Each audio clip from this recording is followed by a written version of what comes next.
We're going. Yeah.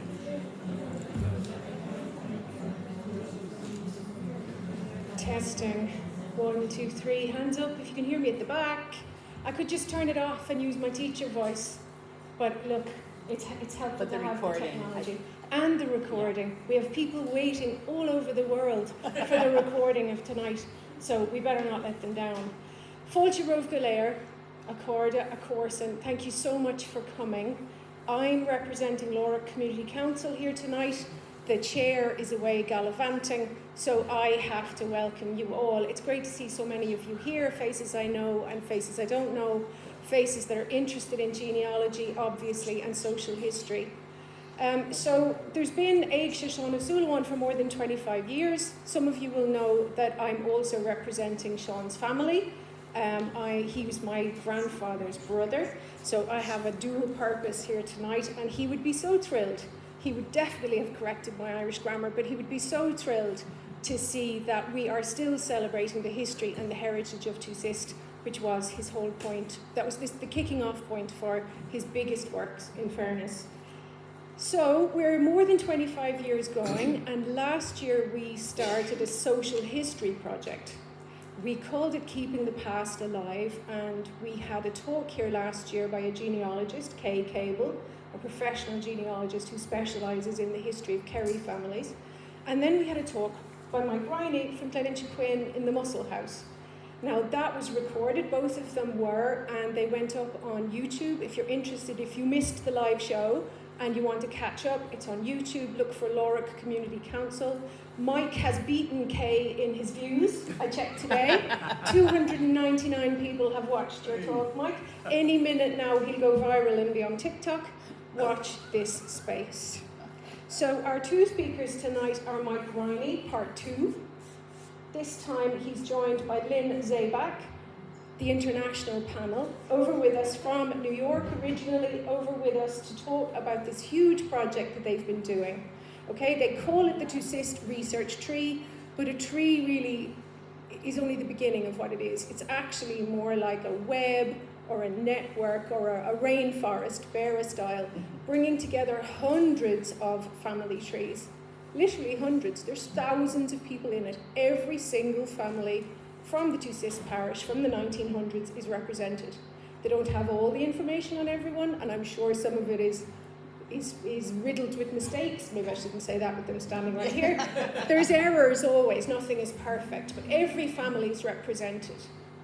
And so what we've decided to do, when we started last year with this social history project, and it got such a good response, and we had such a good turnout, and so many people contacted us afterwards, and now you're 299 views on YouTube, we knew that we had lifted the lid on something bigger, that there was more to learn, there was more to find out, there was more to share, there was information here in the parish that needed to be linked to this online project to bring it alive and to make it more accurate, deeper, wider, more relevant as we move forward for the generations to come. So Lorach Community Council has a subgroup that runs this Éigse, and we've decided to link with Mike and Lynn. Very kindly, they've allowed us to piggyback on their project, and we're trying to link it to current families, living memories, the houses that are still with us, the ruins that we can still see, the old maps, the old census forms. And we had the first of those meetings on Wednesday night. There's some people here who were with us. We were in Lorach Community Council on Wednesday night focusing on Clougharan up in Glenmore. And we had about 20 people around a table, and we went through the 1901 census forms, family by family. It was fascinating.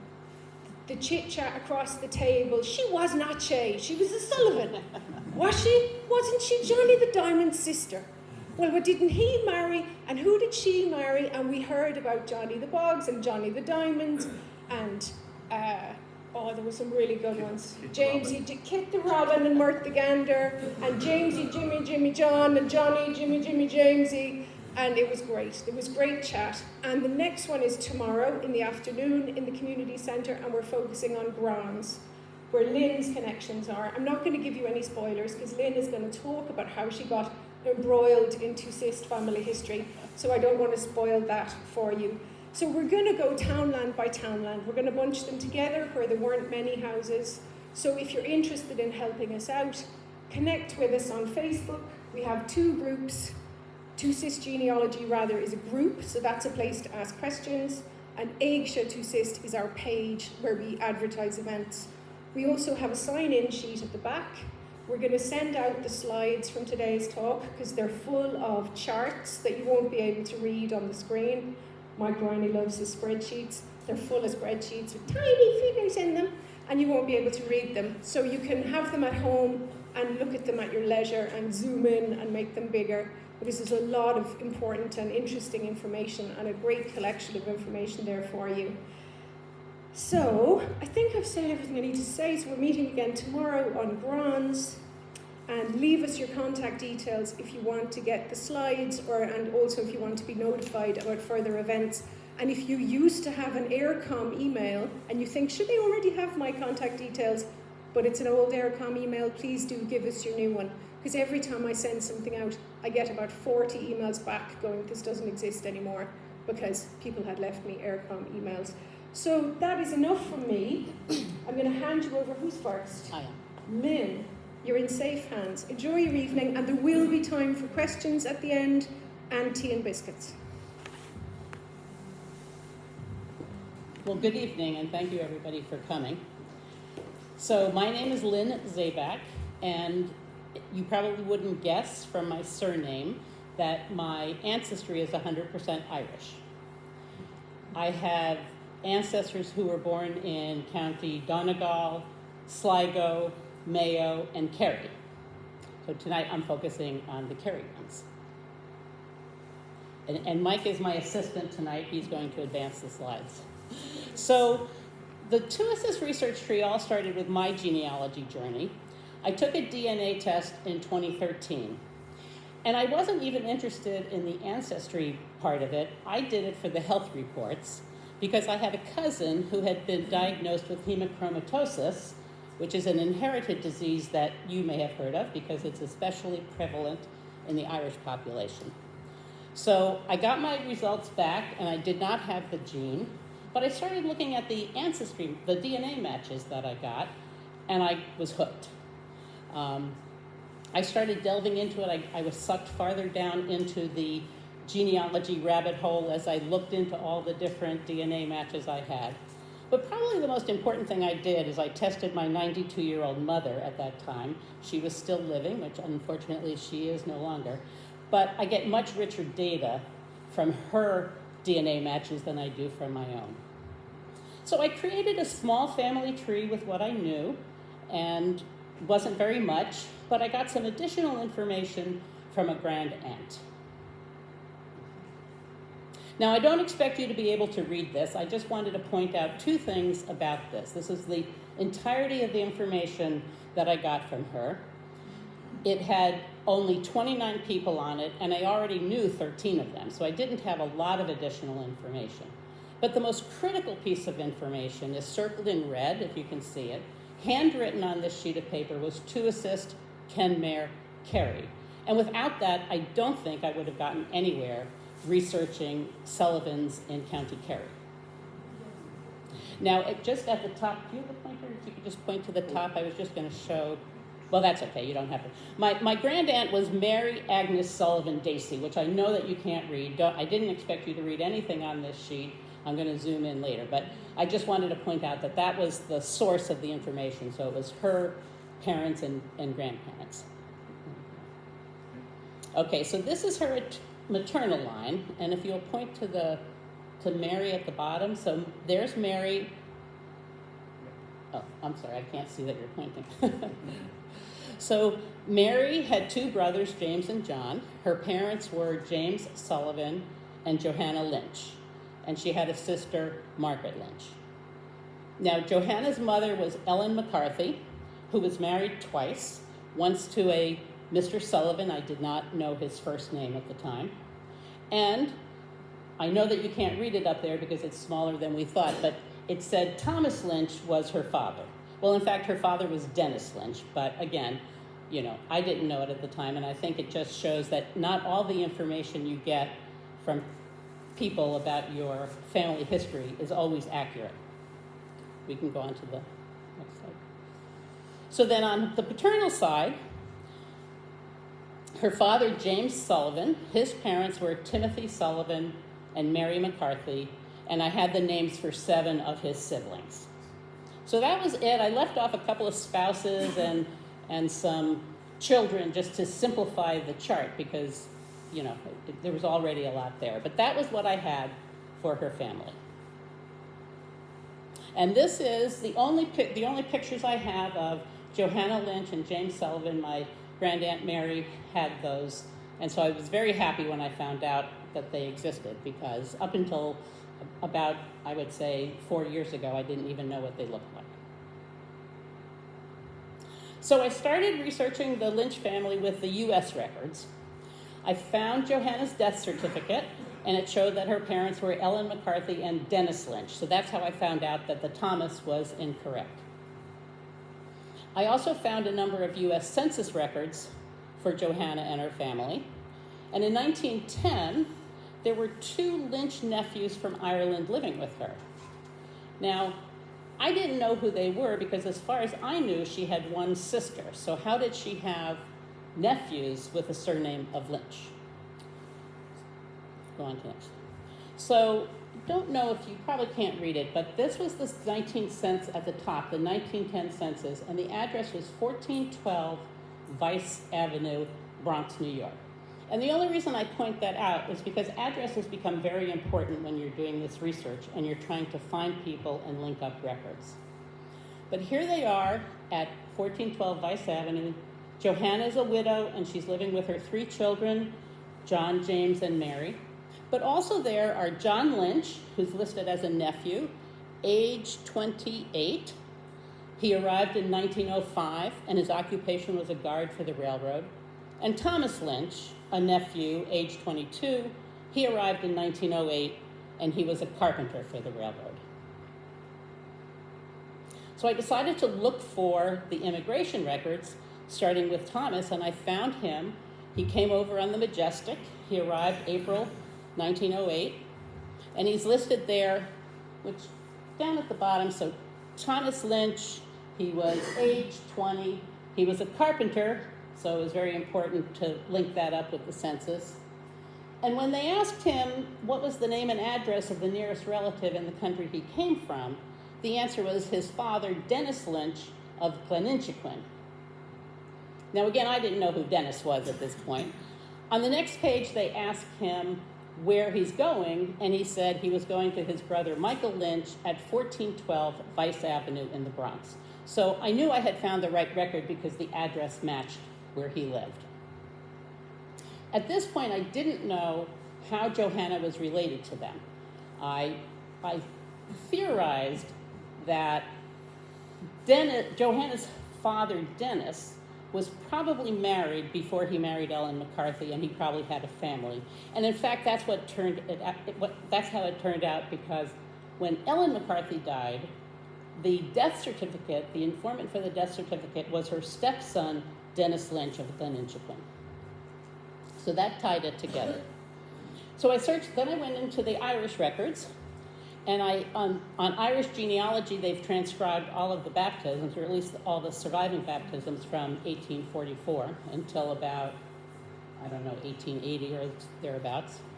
And I found Johanna's baptism in Garans in 1867 to Dennis Lynch and Ellen McCarthy, so I knew I had the right person. But Ellen and Dennis were also sponsors for children in Gnievenock and Rosterhill. So I looked at the map, I looked at my list of townlands, and I couldn't find either of those places. So I posted in 2015 on the Friends of Tuosist Facebook page asking, does anybody know where these townlands are? And I got responses from Anita Driscoll and Mike Briney. Anita knew where Gnievenock was, and Mike knew about Rosterhill. And that was kind of the beginning of our collaboration, in kind of slow start, but it was the beginning of our collaboration. So for the Sullivans, I found baptism records for 8 children of Timothy Sullivan and Mary McCarthy, and they were in Derry-Salac and Dromachty. Now, I wasn't sure if all the records were from the same family, because again, I looked for Dromachty in the list of townlands and it didn't exist. So I wasn't sure exactly whether they were the same family, and of course I have now learned that Derry-Salac is a townland, one of the townlands in the area of Dromachty. But it's one of the challenges when you're doing this research, especially from the United States, and you know nothing about the names and places here. I also looked at the images of the baptisms that are available on the National Library of Ireland website, because on those, they also have the branch names of the families. And I discovered that the Sullivan family from Dromachty were Sullivan Gowers. So many of their children had emigrated to the United States, but I didn't know if any of them remained in Ireland. So I decided to try to find out. So I started following this trail of breadcrumbs, researching DNA matches, and I found some particularly strong ones who were all linked to descendants of a woman named Frances Sullivan. But I didn't know who she was. There was conflicting information about when she was born, where she was born, and I couldn't find any birth record. So I started an experimental tree, which was the first of many, to try to see if I could figure out who she was and who she was related to. It took about 2 years of research of that family to solve it, but I was successful in solving it. And I will tell you that Lift the Latch, I don't know if any of you participated in the Lift the Latch project, but it proved invaluable because there was a whole section on Dromachty households and the Sullivan Gowers of Dromachty. So when I did all of that, I was like 95% certain that that was my Sullivan family. But And it did turn out that Frances was part of the it turned out that Frances was part of the Sullivan-Tim family of Dromachty, but what proved it was we did a DNA test last year of Mike O'Sullivan-Tim, and it was absolutely certain that she was related. Now, I will tell you how she was related, although I always have trouble with this unless I'm looking at a tree. Frances and Mike Tim's grandfather were sister and brother. And Frances's father was John Sullivan, and that John Sullivan was the brother of my great-grandfather, James Sullivan. So I don't expect you to remember it or even follow it without a tree, but I barely can say it without looking at a tree. So I continued with this DNA research, and I created separate trees to investigate the matches. So I created trees for Hartnets and Sheehans and the Shea family of Garans and the Casey family and the Harringtons of Drumbully and several others. I think altogether I had about 20 of them. But it became a little bit cumbersome because I would have a Hartnett marry a Sheehan or a Shea marry a Harrington, and then I had people on 2 trees, sometimes 3 trees, and I decided to consolidate all of them into one large Tuosist tree. After that, I added nearly all of the families from the 1901 census. There were only like maybe 5 that I didn't add because there was just maybe 1 or 2 people in the family and I didn't know what the connections were. If I didn't already have them on the tree, I added them. And then Mike, along the way, somewhere, we don't even remember exactly when, joined as a collaborator on the tree. We are still, and he'll explain to you how he became a collaborator on the tree.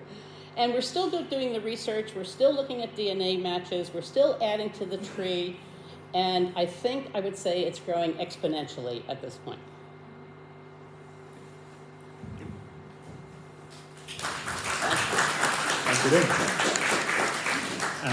And Lynn's husband Alan is down there somewhere, and I think Alan will there you are, right there. Alan will confirm that this has become a full-time job for Lynn. Morning, noon and night, whenever I message her, she's on her computer looking at some family, So that's just to say there's one sentence there that says I added all the families in the 1901 census, but you bring up the census, you bring up the family, there's the father, the mother, the children, you have to add them into the tree, then you have to find the baptisms or the births for the children, then you have to check if they're already in the tree, and then you have to find the parents and the marriage, so it's a time-consuming exercise. So Lynn has put hours and hours and hours and weeks into this. So, well done, Lynn, yes, and it's something that will stand to everybody in the future. So I did join in, I suppose going back a little bit, I had done my own DNA testing, and I had been talking about replicating the annals of Beara for the Tuosist Parish. And I read something that Paddy Bryan of Lark said the other day, that his father was talking about doing a family history, and that's as far as he ever got. But Paddy himself, in the end, did it. I hadn't got any further. So we had this research tree that Lynn had created, and what I've written there is Tuosma Lana Hipra. So a good start is half the work.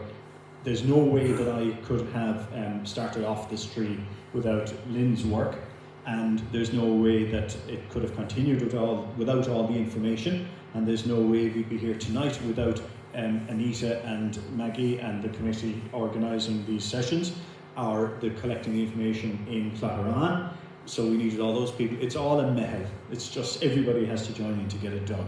So the purpose of it is to replicate the annals of Beara, to preserve the information that we know before it's lost. And particularly I call this thing the Sullivan's problem, because there's so many Sullivans in the parish that it's very hard if you're researching a Sullivan, so I'll come back to that. And just one example, while I think of it, about information being lost. I was talking to one of our collaborators today, Paddy Congreen, and he, wisely enough, he said to me, I was talking to a man lately, and I said, you go up there past Casey's house in Lehead. And the fella said to him, I didn't know there was any Casey's in Tuosist. And I know there are, and is this going? Yeah. So I knew there were Casey's because one of the Rhineys actually married into the Casey's. But information does get lost, and so by having it documented in the tree, it'll be retained for anybody that's looking for it in the future. So this is my example of the Sullivan problem, and it's a Shea problem just as much. And so let's imagine you're somebody in, let me go back there now, and click the other button. So if you're the family of John Sullivan, 1919, in New York, with your knowledge of your ancestors, and so you know that his father was John Sullivan, born 1899, son of James Sullivan, born 1849, mother Honora, and the other Sullivans there. If you're in New York, you won't know what townland you're talking about, and it's just so difficult to link it to any particular family. So does anybody know who these are? We're all Tuosist people, and we do know them, because let me click my pointer here. So James was born in Derryconnery, and I'm sure those must be the Mahonys of Glenmore, his parents, his mother. His wife was Honora Sullivan from Clooney. So their son John was born in Derryconnery in 1899, but he went to America. And John, in America, married Mary Sullivan Green, and her father was from Glentrasna, Sullivan Green, Michael Sullivan Green, but he moved to Derluhy. So Mary Sullivan Green was born in Derluhy, and her mother was Margaret Shea from Grons.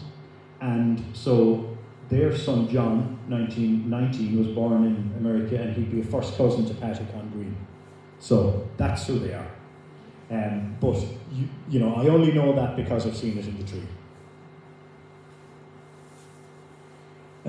So you need to have. So what I've got here is a titled "Sources of Information," and on the screenshot on the right, if I can point it out here, this is Mary Minnie Sullivan Green from Derluhy, and this is information about her life that we've put in.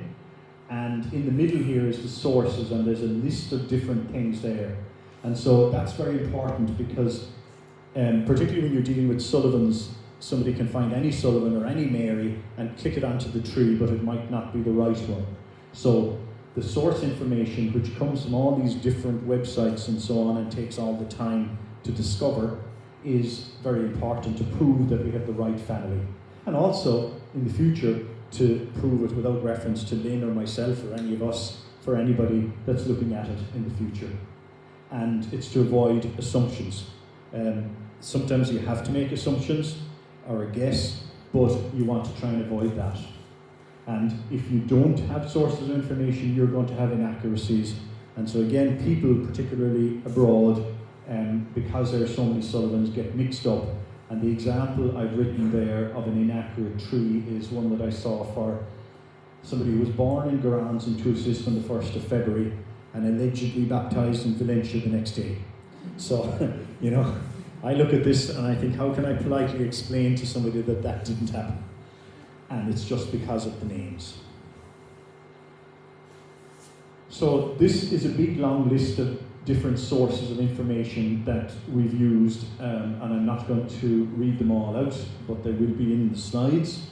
I've put in bold at the very end the people in Tuosist and abroad, and I would say at this stage, between Lynn and myself, we've talked to hundreds of people getting pieces of the tree.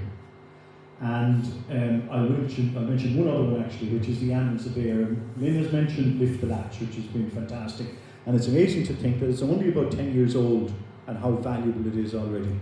And Robard O'Dwyer and the Annals of Bear, well, Tuosist people married back into our groom or the other way around, so that's very valuable as well. And with all these online sources, we can sit in parts of the US or anywhere in the world and find the information. Robard couldn't do that. He had to go around and talk to people and read books and everything. It's absolutely incredible what he did. It took him, well, we met his sister, Nora Ellen. We just bumped into her in Danars in our group during the week. And she said, yeah, he spent 40 years doing it. So like he really did a wonderful job. And for us then, finally it's the people that gave us information, and I have a photograph to represent that. So on the left there is Patty Congreen himself and Maureen. So over the last couple of years, the amount of questions that they've answered, and it's all there. And you know, as I said, even Patty today talking about the cases of Lehed, they know so much. And then on the right is a photograph from last Wednesday night in Laura Community Centre where we met, and there's an intensive discussion going on there about people from Claherana, and we'll be doing the same for the other townlands as well. So another valuable source of information, I did just say that trees can be inaccurate, but on the other hand, they can be accurate as well, and they have information that we don't have and can't have. So this is a tree from a lady in Australia, and I'm pointed here now, so if you look at the middle line here, these are her great-grandparents, and she's a DNA match to me and my father, so she has somebody from Tuosist. And it's not going to be Turners, Kennedys, Coonies, Ryans, Kanes, Bryans or Kanes. I know it's not the Bryan because that person is from Dublin. That leaves John Sullivan, born 1834. And so that's her connection to Tuosist, and that's her connection to me. And what she has that we don't have is the name of his parents. So he was born in 1834, and the baptism records only started being recorded in 1844. So his baptism isn't written anywhere. But when he went to Australia, let me go back again. He married, and it would be likely in his marriage record that he had to name his parents. Florence Sullivan, which we know would be Florence Sullivan, and Honora Neal. And we were talking on Wednesday night about the Riney Neals. So to my mind, there's a good chance that this Honora Neal was some relation of mine. And the interesting question then is their son, so I pointed again, so Florence and Honora had a son, John, who went to Australia, but I presume that John had brothers and sisters that stayed in Lorrick, and so there'd be some families that descended that would have DNA matches from me that would be still relations of his that stayed on in Tuosist, and that's where DNA can help. Here's another example of a source of information. So the two main census records we have is 1901 and 1911. Sadly, as we probably know at this stage, some of the other ones were lost during the Irish War of Independence. But prior to the war, people were submitting requests for references to look up the older census, and this is an example of that. And so this is from a McCarthy family that sent in a request in 1920 to look up the 1851 census and to find Patrick and Michael and Felix McCarthy of Laura, whose parents were Eugene and Mary. So in other words, in 1851, there was Eugene and Mary, and it even gives her maiden name as Sullivan, and 3 of the children. And over here, I've read this, but I can't remember.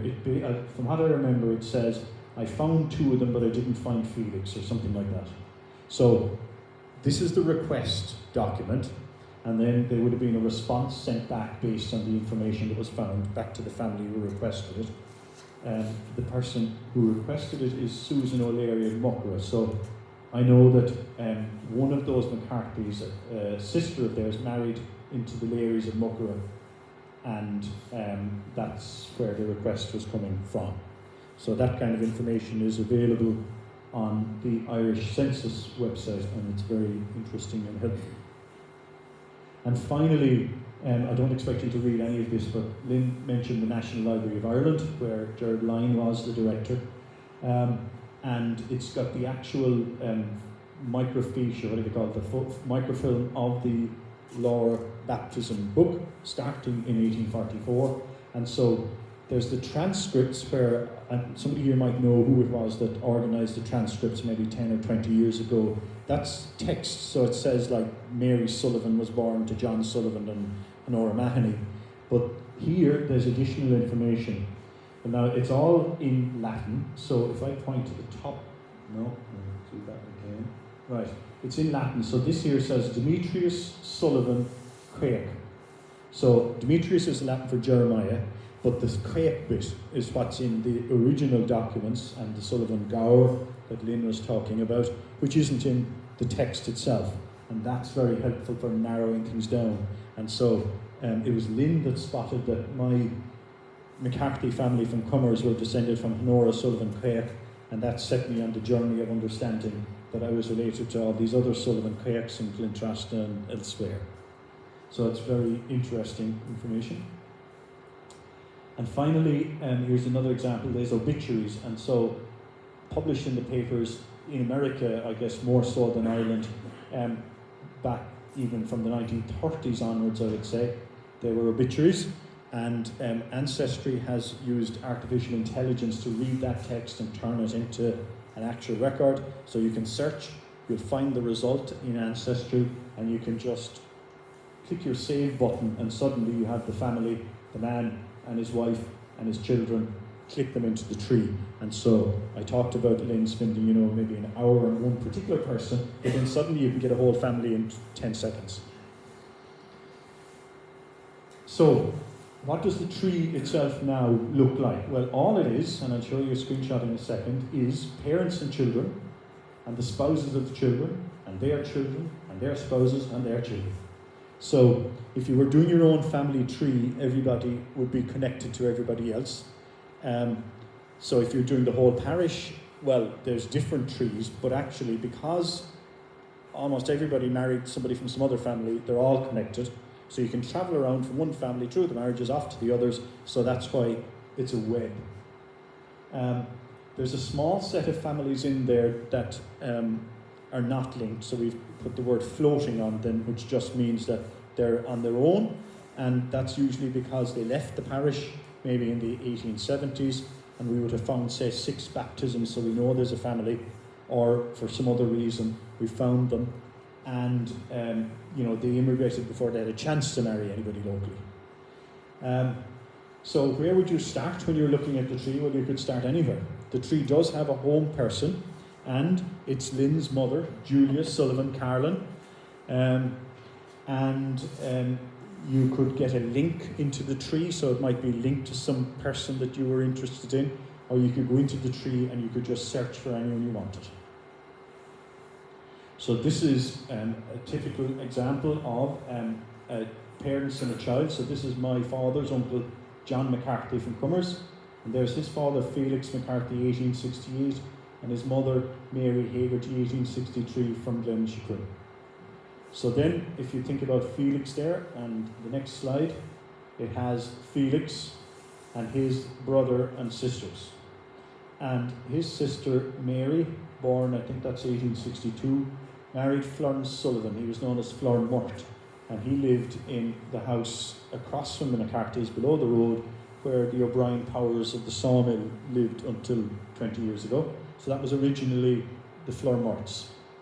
And so if you then, there's a thing beside him, so you could click on this then and get onto his family. So here's what you see there. You won't be able to read that, but there's Flora Mort and Mary McCarthy and their children.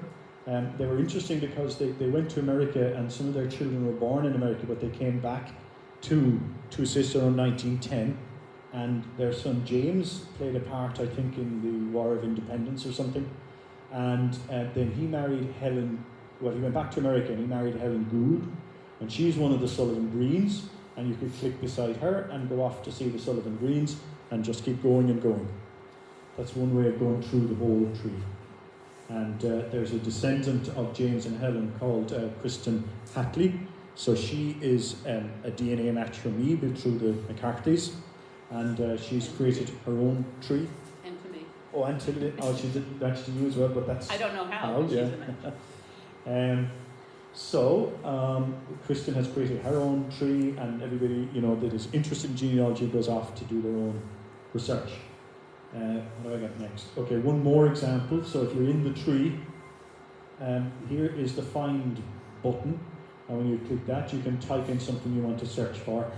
If you type Mary Sullivan, right now you're going to find 380 different Mary Sullivans, so good luck scrolling through them 10 in a list at a time. You want to have time for that.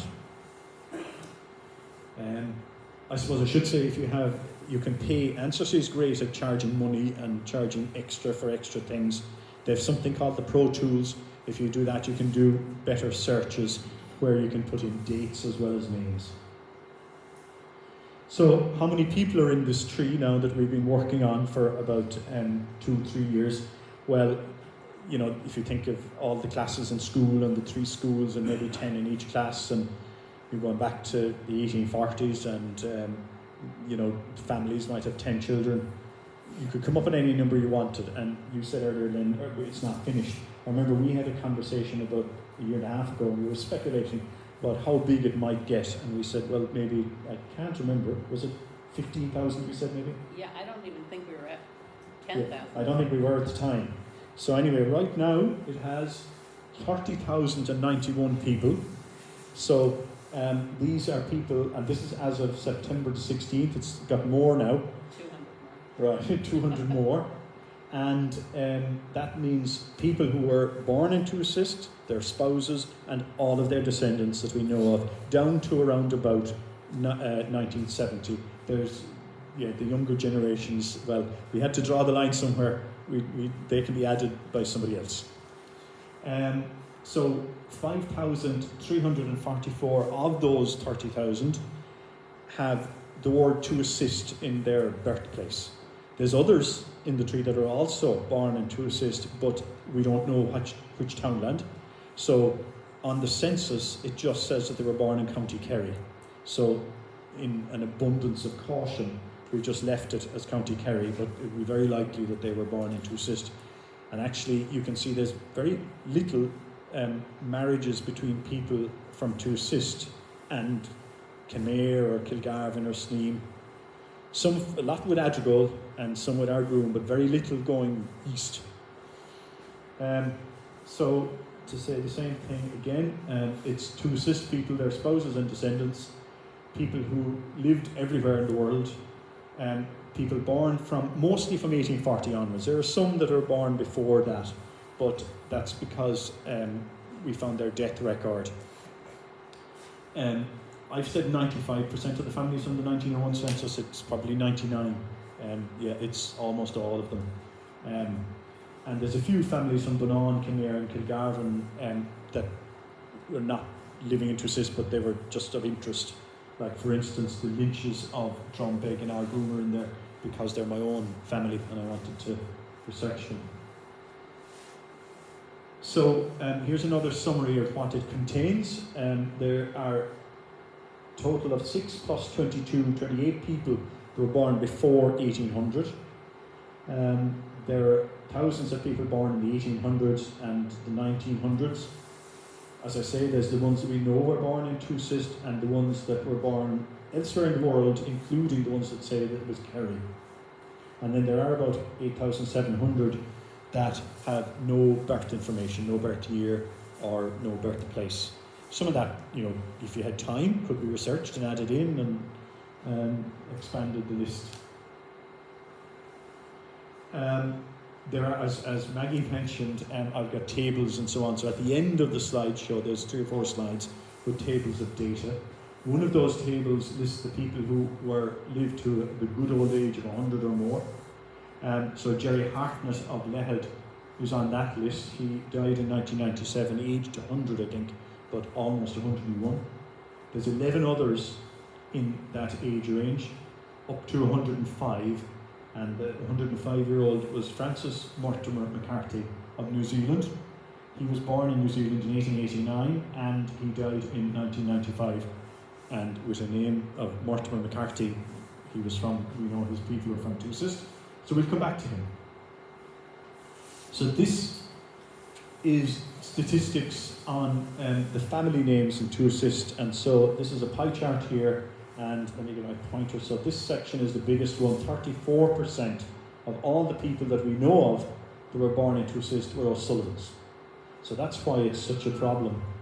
And then another 17% were O'Sheas, and that's half of all the people born in Tuosist between 1840 and 1970 that we know of are either Sullivan or Shea. And then the other top names on the list there is Healy, Sheehan, McCarthy, Riney's or Riney Neils, because that's a kind of an interchangeable name. And I'm surprised to see it so high up the list, but there were a lot of Riney and Riney Neil families 100 years ago. Harringtons, Downeys, O'Briens, O'Learys, and 57 other surnames. That's what we have. So the actual names, it's hardly a surprise that Mary Sullivan is the most common name for a girl born into a Tuosist. There were 180 girls named Mary Sullivan. I've got a list of those as well, but anyway, Mary Sullivan, John Sullivan, Mary Shea, and Patrick Sullivan, top of the list. And, they would have been born over the years, they would have immigrated. I think Lynn would say she's ripped her hair out when she finds that Mary's somewhere in America, Mary Sullivan married a John Sullivan.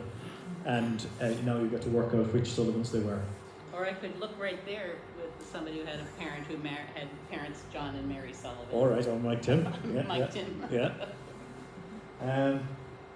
So the next thing I did was just some information about where in the world these Tuosist people went. Obviously, a lot of people went to America. So this map here shows the USA and Canada, and there are 3 colours on there. Blue is where there's a small number of people. It's where they were living when they died. So, let me point here. So all over the United States, Florida, Texas, California, blue spots. Green, where there's a little bit more. So Canada has, we know of 14 people. There's a green spot up here. This is Butte, Montana. And that's where the copper mines were. And so a lot of people from Beara, including some from Tuosist, went to Butte, Montana to work in the mines. There's a red spot here, which is the biggest numbers. That's just United States, where we don't know which state or which city they were in. In among the Colorado there is a blue spot of a place called Leadville, Colorado, which is another mining area, and the people of Leadville erected a monument there about 2 or 3 years ago facing Beara as a commemoration of all the people from Beara, including Tuosist, who died there, and many of them were buried in unmarked graves. I will zoom in later on New York and Boston because that is an area with lots of people. But I just want to point to Missouri here. So this is the state of Missouri, and I have a story about Tuosist people in Missouri. So the Gallivan family of Sedalia, Missouri came up in our research. The way it came up is that we found them in the baptisms here in Tuosist, and actually what we found was no, this is the wrong button now. What have I done now? Okay. So what we found was some of these children's baptisms, and with this Riney Neal story, their mother was put down as Riney when they were baptised, but in America she was O'Neill. So we put them into the tree, and Ancestry is good at popping up other trees as hints, and that's very, very helpful. So this came up here, this Timothy Gallivan. So there was a tree, somebody in the States who had this family, and I got in touch with them and they were able to tell us some of the story. So Timothy and Margaret and their oldest children immigrated around early 1870s to Sedalia, Missouri. And I did see on the census over there that she had a brother there, so he must have gone first, and they went to her brother. And the youngest here was Timothy in Ireland, born 1865, so he would only have been maybe 10 years old or something when his parents immigrated. They left him behind. And then there was a boy, Jeremiah, born in America to the parents, Timothy and Mary. So I've written down some of the story. So this is a photograph of Timothy, 1865, from the tree of Margaret Martin, who is his great-granddaughter. And so they, as Margaret said, we are familiar with the story of Timothy's immigration. He came through the port of New Orleans and then the Missouri River. He had stayed back in Ireland. They left him behind to hold the tenancy to the family homestead because it reverted to the landlord when no members of the family were left. So I suppose the parents weren't sure when they were going if they would stay in America or come back, and they left the young fella behind. But then obviously the decision was made that he was going to go as well. And he left Ireland with his sister, and she died on the way, and her name was Margaret. And of course, we're standing here in Tuosist Parish Hall in Ardea, and we're only a 5-minute walk from Derlohy, where this family lived. And like capturing information I was saying earlier, I had never heard of them. I'd say, most of us here had not. Their story is captured by their own descendants, and it's good that we now can get to hear about it. And what Margaret Martin and their family said is that Timothy was able to speak Irish. He would use Irish words. And what he told them was that when he was leaving, he was required to burn down the house. And he said that that was the worst day of his life. And we all know the story of the landlord agent, and we are familiar with why, that they had to burn down the house. It wasn't the only house that was burnt down, because they did want to prevent people from continuing to live there. And his granddaughter, so that would be the mother of Margaret Martin, visited Tuosist in the 1950s, and she was shown the ruins of the house by some old person in Derlohy. And they do have slides and photographs, so she's going to dig those out, and when she does, maybe we'll be able to figure out which house it was or where it was. Right, so I want to go back to the map for a second. So this is Sedalia, Missouri. So there's New Orleans. So you would have gone up that's the Mississippi River. I'm not sure exactly. My geography isn't good enough to say where the Missouri River is, but I presume you would have gone towards St. Louis, Missouri, and then out to Sedalia. But this unmentioned place here beside it is Kansas City, Missouri. And so in the 1920s or thereabouts, his neighbours, the neighbours of the Galvins, were the Shea Durds of our day, and we have Teresa Heaney here, and they went to Kansas City. So I don't know if the Galvins knew that their neighbours from our day were settled not far away from them. I think I looked it up, it's like about a 2-hour journey between Sedalia and Kansas City. So back to the map again, and this is trying to zoom in on New York here and Boston. And so red is lots of people, so that's the Bronx and Queens and Manhattan and all that. And then others living further out, others living in New York State in general, people who lived in Boston, of course, and somewhere near Boston, I've forgotten. But this one up here is Manchester, New Hampshire, and it's a much smaller city with a much smaller population than Boston. But there was something like 40 records of people from Tuosist who were in Boston when they died, and there's about 45 who were in this smaller place in Manchester, New Hampshire. So that really has a big association with Tuosist. I've never been there, I don't know. if they know of their Tuosist connection, but I bet there must be lots of Sullivans, Shays and Harringtons living in Manchester, New Hampshire. And looking at the rest of the world, there were Tuosist people who lived in Australia. There were these McCarthys in New Zealand that I mentioned, and we'll come back to them. There was a lady from Drumbuhuli, one of the Harrington Toms, who married a man in England and they moved to Zimbabwe. And there's 4 men from Tuosist who died in France. So that was during World War I. And there could be some more as well. And I see some people down there that might have family members that were in World War I. And then I will zoom on to England and Ireland, so all over England and Scotland and Wales. Again, there was a mining connection to Wales. Some people went to work in the mines. London, with a red button, is the biggest concentration of Tuosist people, and England itself, where we don't know what part. In Ireland, most of Ireland, haven't found anybody from Tuosist who lived in Donegal, in the past anyway, or in Connemara. Dublin, of course, had lots of people, and you can see that before, people who were born before 1910 went to America, but people born after 1910, so they were teenagers in the 1920s and the 1930s, often went to England. And finally then the local area, so people moved to other parts of Kerry, but they get blue buttons, not many.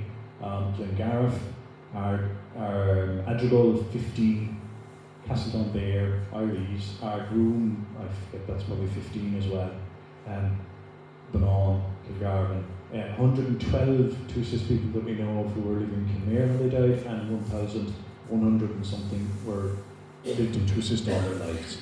And those are just the numbers in the tree. There's much more than that, but that's what we have in the tree. So this is a slightly different topic. When we're looking at the baptisms data, we can do anything we want with it. So this here is the births in Tuosist during the famine in the 1840s. And so we're starting with the month by month, April 1846. And for the most of 1846 and up until March 1847, there were around about 20 or 30 babies baptized every month. And then there was a dramatic sudden drop in April 1847. So that, to me, means that the impact of the famine started in 1846, and there was very few babies. It was down to like 2 baptisms, I think, in December 1847. And it does increase then afterwards, but it's a dramatic change in the births as a result of the famine. And then, separate from all this, I had found census information. So the census individual pages are all lost, but the summary reports do exist. So going back to 1821, in reports for the UK Parliament, there's tables with the numbers of people. And so at the end of the slideshow, I have the numbers for Tuosist, and it's even in there, townland by townland. So in 1821, there was around about 5,500 people living in Tuosist. It increased in 1831 and increased again in 1841. So that increase would have continued up until the famine. And so I've calculated, looking backwards, that it was about a growth of 1.5% a year. So that means that by 1846 there was about 7,800 people living in Tuosist. And then 5 years later, the actual census has 4,000, just over 4,000. So that's a drop of 3,800 people from Tuosist in 5 years. And like that's almost half the population. So if you think like 5 years ago now was when COVID started, or just before.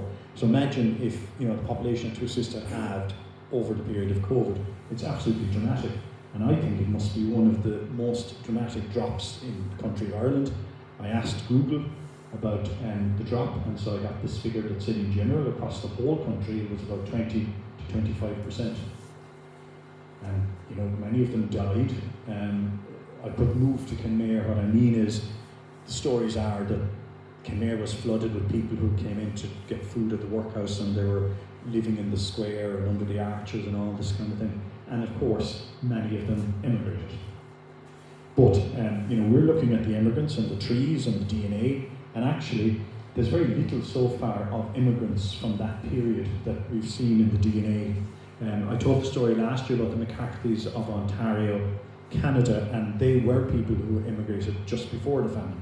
So I found them through DNA, so definitely DNA could highlight descendants of immigrants from that time period, but I haven't seen a lot of them, so I don't know what that says, but it's worthy of a future Community Council research project, maybe. So back to the tree, what can we use it for? Well, it's for anybody here, all the locals or any descendants of the immigrants, for finding the ancestors and finding your relations. And again, repeating myself, it's a way of searching all the Sullivans to find which Sullivan you're interested in. And if you have a John Sullivan and you know that his parents were Mary and James, well, you can then see how many that matches in the tree, and that narrows down who your family is. Where we've seen it is answering questions from descendants, and I've got an example of that. And if you have done a DNA test and you have a whole list of DNA matches, whether you're in Tuosist or abroad, you can take your DNA matches, and working with the tree and with us, you could find your DNA matches on the tree, which would help you to find your Tuosist relatives.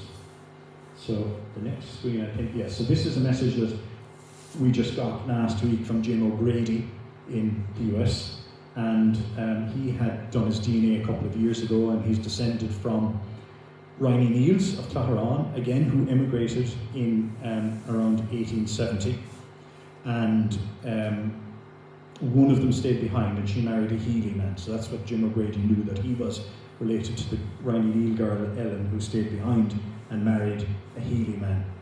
And we gave him access to the tree, and what his message says there is, "I'm so impressed with what you documented. I had a look at Daniel Healy. He was Daniel Healy of Lehead." So we were able to work out that he's related to the family that we would know as Jar Haley, who died there a couple of years ago, that family in Lehead. So Jim O'Grady says he was able to find descendants of Daniel Healy all over Ireland, England and America. He found third cousins living next door to himself, and he was able to find the DNA matches on the tree that he didn't know who they were, and so he realised that he had so many Sullivans on his Healy side, and his Grady side also had Sullivans, and he wasn't sure which Sullivans were which, but this helped him to figure out some of it. So it's nice for myself and Lynn, I think, to get these kind of messages, and it's also a testament to everybody else who's contributed information that makes people happy when they use the information. So talking about researching DNA matches, here is a snippet from the, oh no, I'm the wrong button. Here is a snippet from the tree. This is my father, Joe Riney. I got him to do his DNA, and his father Michael and his mother Mary McCarthy. So we've put a thing like this, a marker on people that have on the tree who have a DNA profile. And so really we only know about them mostly if they have a DNA match to me, or a DNA match to Lynn, or to any other DNA set of matches that we've had a look at. And some of you have kindly shared your DNA matches with us, and that's been very helpful. So there could be other people that are on the tree and have done DNA, but we don't know about it, so that they might be matched to somebody like some of you, and let us know. And then the next slide has no text on it, so I'd say what it is first. It's a recent examination of DNA matches that I did myself, looking at the Shea Sean-O's. So I'll just explain what it is. So this has 4 sections in it, and these are 4 different siblings from the Sean-O family. So just to put it in context, there's Liam Sean-O, the blacksmith that died in 2012. So that's his father, Mike. So these are Kate, the sister of Mike, Bridget, sister of Mike, and Nora, sister of Mike. But you don't need to know the names here, but you can see a DNA match, a DNA match, a DNA match, a DNA match. They all match with me. So that means that I am connected to at least descendants of 4 of the Sean-O's. I can tell you what's not on the slide because it's too small, is the rest of them. I have DNA matches to them as well. That means that I'm related to the Shawnos. And I don't know how. It's nothing I've ever heard. So it's well, that's what I just said, it's the Shawnos. So I must be related to either John Shawno, I suppose he was the Shawn, I assume, born about 1845, or to his wife Nora Sullivan. So then earlier in the presentation I was talking about that Honora Neal married a Sullivan, had a son, John, who went to Australia. And so I was thinking, I wonder, would she and her Sullivans be this Honora Sullivan that married John Shawno? But then last Wednesday night when we were in Lorick, Maggie here had a tree, and she has all about Honora Sullivan. So I can get that information from Maggie. So that's combining it all together. You narrow down the possibilities for where it might be. So I don't know what the connection is, but it certainly, there was some relation. And the other thing I do know is that, I come from the McCarthys of Lorick and the Hagertys of Glenshipwin and the Rhineys.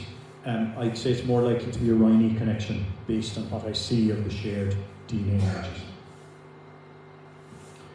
Here's another story of a research that we did. So some of you will be familiar with, So with Huge Phelan of Glentrasna. So he married Honora McCarthy of Cummers, so she's a close relation of mine, and Mary is a granddaughter of Huge. So Mary allowed me to look at her DNA matches, and one of them, a fairly strong one, was this lady Sheila Sullivan. Sheila's tree is here. So this is Sheila. Her father was John Dennis Sullivan, born in the US in 1921, and his father was John Dennis Sullivan, born in 1893 in the USA. And she doesn't have any information on the parents of John in 1893, so I assume she doesn't know who they were. But Lynn did her magic. Lynn is particularly good in researching the US marriages and all of that. So Lynn took it on and figured out that John, 1893, was born to Thomas Sullivan and Bridget McCarthy. And when we looked up Huge Phelan's information that we had in the tree, Bridget McCarthy was there, she was his aunt. So that's the relation. And the poignant thing about all this is that, you can see here that Bridget married Thomas Sullivan, and he wasn't from Tuosist, surprisingly. But they had 2 sons in the 1890s, and then Bridget died in 1896, and Thomas died in 1897. So it's no wonder that John, 1893, grew up and didn't know who his parents were, or the fact that they were from Tuosist. And we don't know who the boys lived with, but particularly if they lived with their Cork Sullivans, then they would have heard nothing at all about their McCarthy heritage. So that's how we figured that out, based on the DNA and the tree together. So we sent a message to Sheila Sullivan, but she hasn't responded yet. But it's a very nice thing, I think, to send a message to somebody saying, hey, you don't know your ancestors and I can tell you who they were. And in general, people like hearing that, and like Jim O'Grady and others, we get messages from people expressing their happiness. So last time when I was talking, I did a McCarthy story, so I have to do another McCarthy story again this year. And this is about the family that I already mentioned, the McCarthys of Laura Upper. So I was researching the Fitzgeralds, and I found that Bridget Fitzgerald from Derrycunnery married, Bridget married Florence McCarthy from Laura Upper. And then searching on Ancestry, Heather McInnes Smith had the brothers of Florence in a tree in New Zealand. So I was wondering, well, who were the McCarthys of Laura Upper?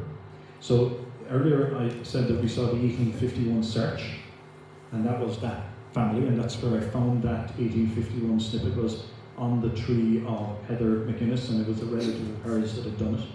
So there was 3 brothers, Patrick born 1838, Felix 1840, and Michael 1847. And then I corresponded with Heather. She has visited Norfolk about 10 or 15 years ago, and she just gave me information on the brothers. So Felix worked in the gold mines in Ballarat in Australia. He then sailed on from Melbourne to New Zealand on a ship called the Gresham. He joined the New Zealand militia, and on discharge he received a land grant in Waverley, Pattaya area, which is near Wellington. I'll show you a map in a second. Eventually Felix returned to his trade as a bootmaker, and he died in Wellington aged 91. So Felix sponsored his two brothers Michael and Patrick to come out. Michael, who was born in 1847, so the youngest of them, was a gum digger and a miner in the north of the North Island, New Zealand. He also took up farming and established a farm on the South Island, so some distance away from his brothers, and he died at the age of 87.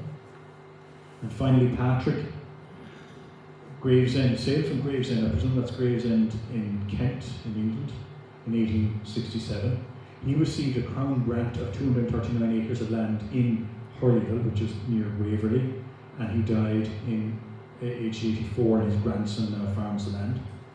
So Francis Mortimer McCarthy, that I mentioned, was living to 105. He was the son of Patrick. He was born on a farm in Hurleyville. He dealt in sheep and cattle. He had one of the biggest farming concerns in the province, racehorses. He was nicknamed Dot. I mean, we were talking the other night about Kit the Robin and Mort the Gander and various other nicknames, but this fellow was a small man, so the nicknames went with them as well, and he was nicknamed Dot. He was wounded as a sniper in France in World War I, and then he lived until he was 105. Just on the World War I thing, it's kind of interesting to see descendants of immigrants in the trees that we research that end up travelling from wherever they grew up, like America or Canada or New Zealand, and travelling to Europe to fight in World War I. And I would be wondering, did they stop off to assist? But I don't think they did. I presume they were on their military commission and they went and did their battle duty, and then if they were lucky they got to go home. So there's a map of Wellington, this is the North Island of New Zealand. There's Wellington at the bottom, Auckland up at the top, and there's Waverley and Hurleyville, so it's a fairly remote area. It's in the foothills of a mountain range which to this day on Google Maps looks covered in trees and uncultivated, but the farmland itself looks green and fertile. So just going back to the McCarthy's of Lower Upper, because I still didn't know who they were. So their brother Florence, he was the oldest. He married Bridget Fitzgerald. They had a son Eugene who died in 1908, aged 28, and he was single. They had a daughter Julia. She stayed on the farm. Patrick Sullivan Inchitaglin Adrigal married Cleaver Stock to that McCarthy farm. And there was another McCarthy woman, Kate, who lived there until 1965. So Julia and Patrick had a daughter, Helena.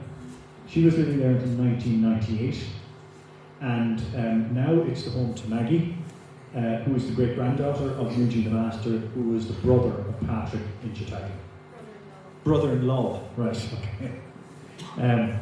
So that's where the McCarthy farm is. Right, now I'm going to go back to Lynn. Oh, you drive.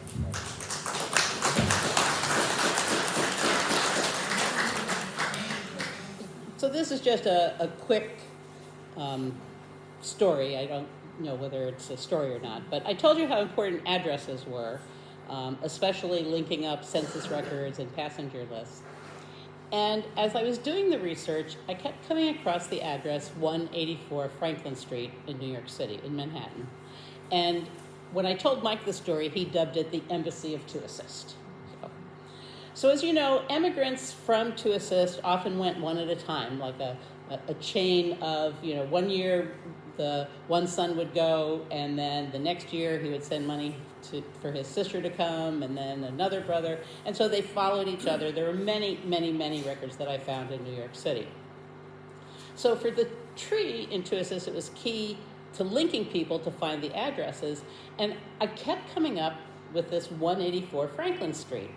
So there were at least 46 people, and probably more, who listed that address. Either they lived there in a census, or they listed it on a passenger list. It was listed on a birth or death certificate.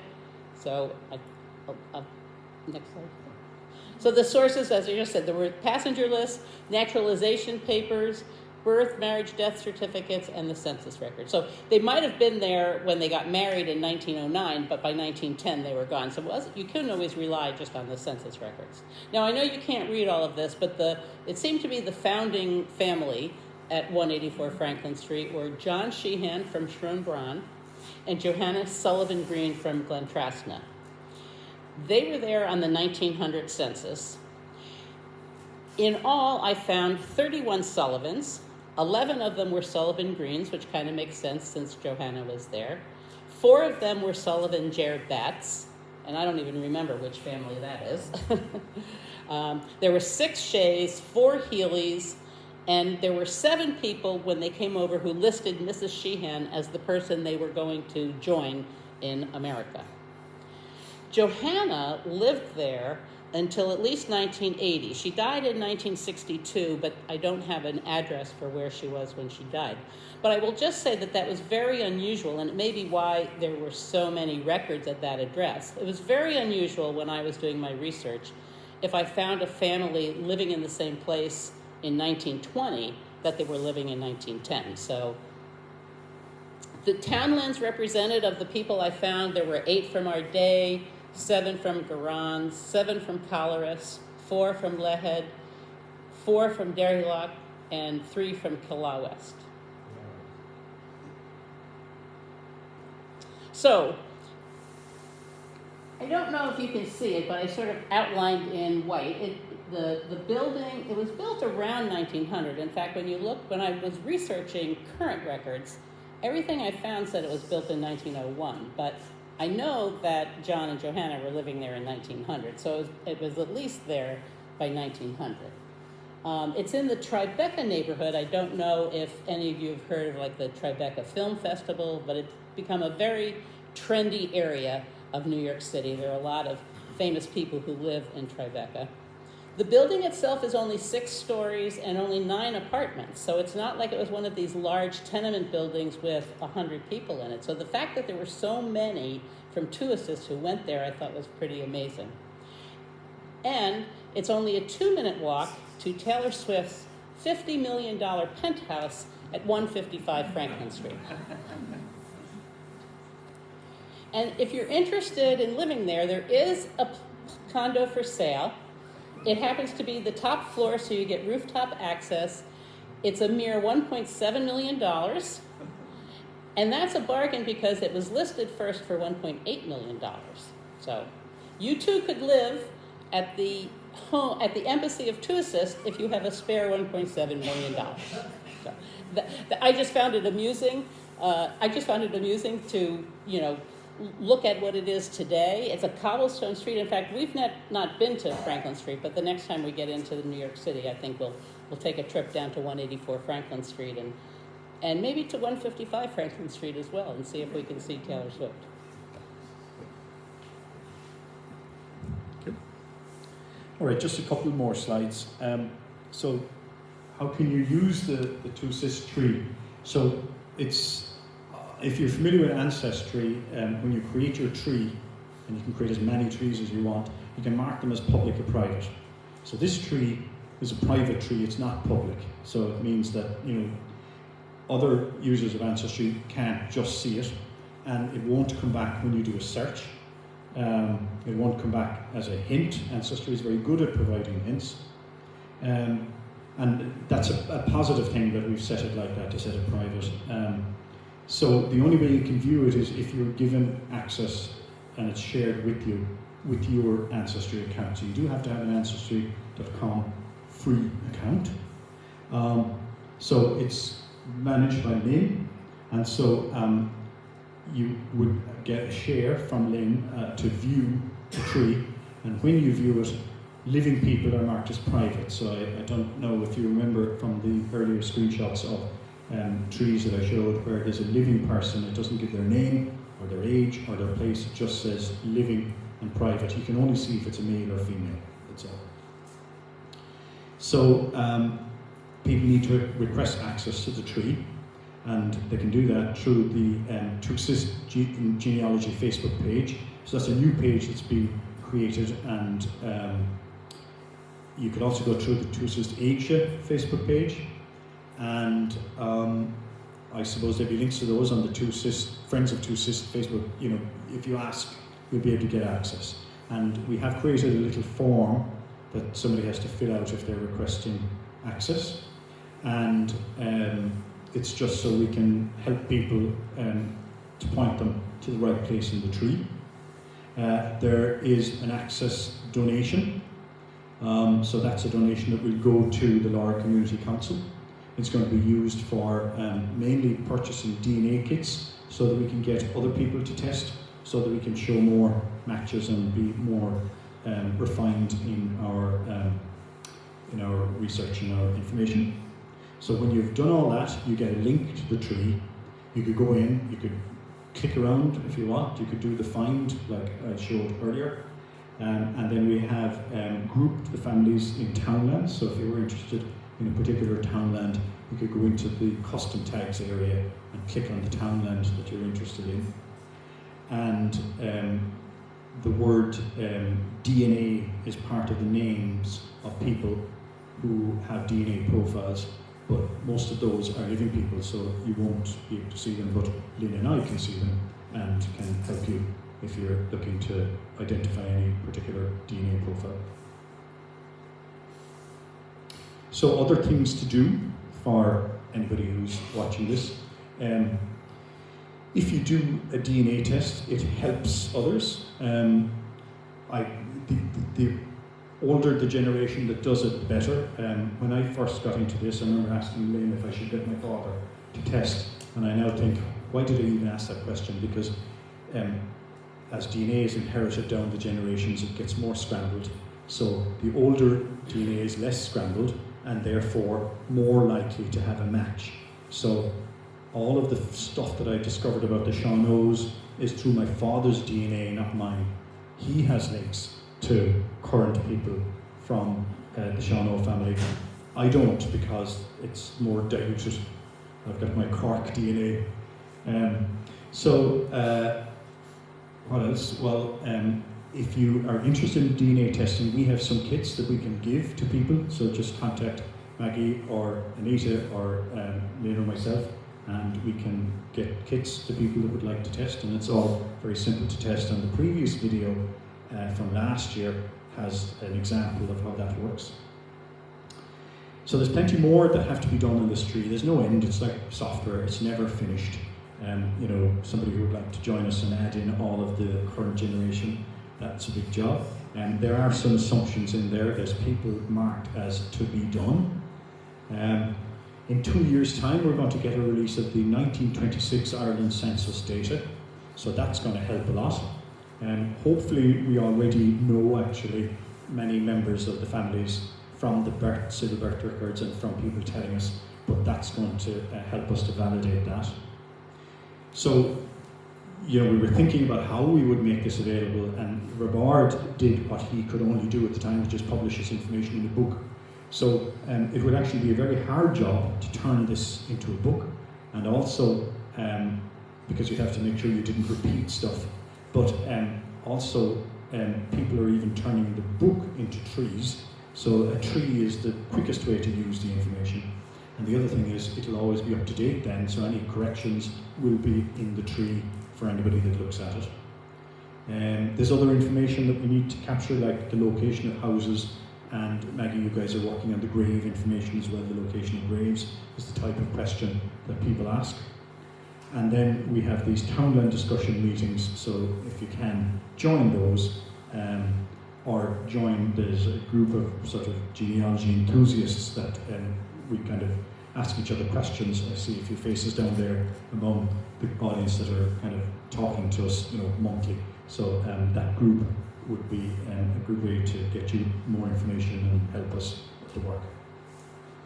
And then the final slide is find us on Facebook. So Tuosist Genealogy or H at Tuosist. After that, there's a bunch of slides on data. So first of all, yes. Right, questions, comments? Anybody have any thoughts? Everybody awake? Yeah. Maggie, you got any questions? No, not really.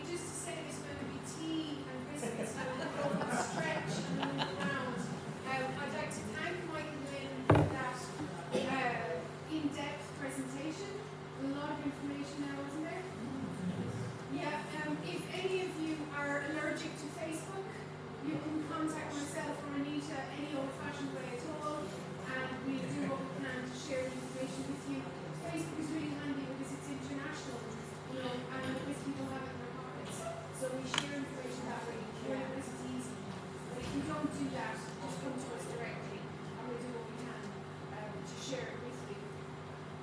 I don't have any comments or questions other than that it's great, and that maybe I'm a little uncomfortable with the Sullivans being described as a problem. You know, Yeah, the Sullivans are not a problem. Thank you. I'd like that clear. I think it's a Sullivan and Shay celebration, perhaps. That, you know, we dominate the names in the area. Like the rest of you may as well pay attention, but 50% of the names are Sullivans and Shays. You know, it's a celebration of our dominance, perhaps. I don't know. Well, it's common as muck. well, it's a celebration of the fact that the area was the O'Sullivan stronghold, and that the Sullivans Taoiseach lived right around the corner here in our day and had a castle. And so, yep, lots of Sullivans. Stick with celebration, do we? Yeah. Yeah. So does anyone have any questions? You're stunned into silence. Yeah, it is a bit mind-boggling. Yeah, there was a lot of detail there, so that can seem a bit dazzling. Well, I suppose there should be contribution in night or the work. Yeah, They have sure. they You know, the best. can get into the Thank you very much. I would hate to even try to calculate how many hours I have spent. Oh, Alan can. But I will say I think it's the secret to a happy marriage. We celebrated our 50-year wedding anniversary this year, so.